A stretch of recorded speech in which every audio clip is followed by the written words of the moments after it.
మంత్రివర్గ సహచరులు ఇక్కడి నుండే నిర్ణయాలు చేయాలి. ప్రజలు వాళ్ళ యొక్క విజ్ఞప్తులను వాళ్ళ యొక్క సమస్యలను తెలియజేయడానికి ముఖ్యంగా మంత్రులు ప్రజలకు అందుబాటులో ఉండాలి. ఇది సచివాలయ విధి విధానాలు. కానీ 10 సంవత్సరాలు మంత్రులు కానీ ముఖ్యమంత్రి కానీ ఆనాటి ప్రజాప్రతినిధులు ఎవరు కూడా ప్రజలకు అందుబాటులో లేకపోవడం, ప్రజలకు సచివాలయంలోకి ప్రవేశమే నిషేధం జరిగింది. అదేవిధంగా తెలంగాణ తల్లి విగ్రహం 10 సంవత్సరాలు వాళ్ళు ఏర్పాటు చేయలేదు.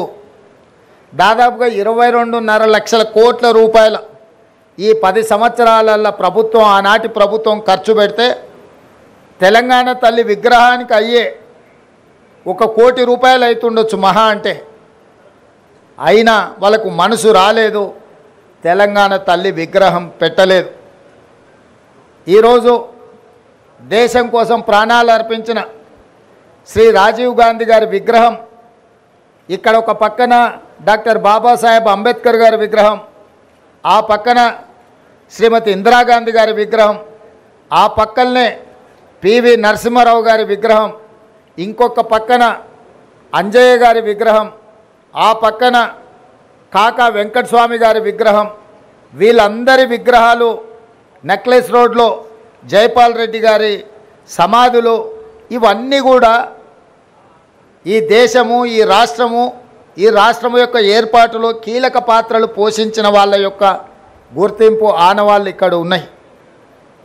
మరి ప్రధానంగా ఇందరి ఉన్న దేశం కోసం ప్రాణాలు అర్పించిన రాజీవ్ గాంధీ గారు లేకపోవడం ఒక లోటుగా భావించినము.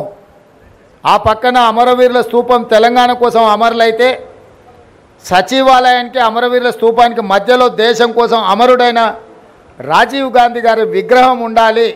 ఎందుకంటే మాజీ ప్రధానమంత్రి ఇందిరాగాంధీ గారి విగ్రహం, పివి నరసింహారావు గారి విగ్రహం, వారితో పాటు రాజీవ్ గాంధీ గారి విగ్రహం ఉండాలని మేధావుల సూచన మేరకు ముందలో ఉన్న పార్కు కొంతమంది వ్యక్తులు వాళ్ళ కోసం ఆ స్థలాన్ని పక్కన పెట్టి వాళ్ళకు కావాల్సినప్పుడు విగ్రహం పెట్టుకోవాలని ఆలోచన చేస్తే దేశం కోసం ప్రాణాలు ఇచ్చిన రాజీవ్ గాంధీ గారి విగ్రహాన్ని మేము అక్కడ పెట్టడం జరిగింది. రాజీవ్ గాంధీ గారి విగ్రహాన్ని ఏర్పాటు చేయడానికి కూడా వివాదం చేసి దానికి తెలంగాణ తల్లి విగ్రహానికి ముడిపెట్టిండ్రు. నేను తెలంగాణ ఉద్యమకారులకు, అమరవీరుల కుటుంబాలకు, తెలంగాణ మేధావులకు విజ్ఞప్తి చేయదలుచుకున్నా. 10 సంవత్సరాలు మీరు ముఖ్యమంత్రిగా ప్రభుత్వంలో ఉన్నప్పుడు ఎక్కడే కానీ తెలంగాణ తల్లి విగ్రహాన్ని ఏర్పాటు చేయలేదు. అందుకే ఈరోజు కాదు, జూన్ 2 నాడే నేను చెప్పిన సచివాలయం లోపల తెలంగాణ ప్రజలకు పరిపాలన గుండెకాయ అయిన సచివాలయంలో తెలంగాణ తల్లి విగ్రహ ప్రతిష్టను ఏర్పాటు చేస్తామని జూన్ 2 నాడు నేను అధికారికంగా ప్రకటించిన. ఈ విగ్రహం యొక్క నమూనాను JNTU fine arts college principal మన తెలంగాణ బిడ్డ వారికి ఈ నమూనాను తెలంగాణ ప్రజలు ఏం కోరుకుంటున్నారు, తెలంగాణ తల్లి అంటే దర్పం ఉండాలి, పోరాట పటిమ ఉండాలి, భవిష్యత్ తరాలకు స్ఫూర్తిగా ఉండాలి. నిజంగా మన కన్న తల్లిని చూస్తే మనకెంత సంతోషాన్ని, ఎంత ఆత్మవిశ్వాసాన్ని పెంపొందిస్తుందో ఆ తెలంగాణ తల్లి కూడా ఆ విధంగా తెలంగాణ ప్రజలకు దగ్గరగా ఉండాలి. కొద్దిమంది దొరలకు గడీలలో ఉండే వాళ్ళ యొక్క ఆనవాళ్లతో తెలంగాణ తల్లి ఉండకూడదని ఒక నిర్దిష్టమైన అభిప్రాయంతో JNTU fine arts college principal గారికి మేము విజ్ఞప్తి చేయడం జరిగింది. అందుకే ఈరోజు అక్కడో ఇక్కడో ఎక్కడో కాకుండా తెలంగాణ ప్రజల గుండెకాయ అయిన సచివాలయంలో తెలంగాణ తల్లి యొక్క విగ్రహాన్ని పెట్టాలి అని ఈ ప్రజాప్రభుత్వం నిర్ణయం తీసుకొని ఈరోజు శంకుస్థాపన కార్యక్రమాన్ని మనం ప్రారంభించుకున్నాము. డిసెంబర్ 9 మనం విగ్రహాన్ని ఆవిష్కరించుకోబోతున్నాం. డిసెంబర్ 9కున్న ప్రత్యేకత మీకు తెలుసు.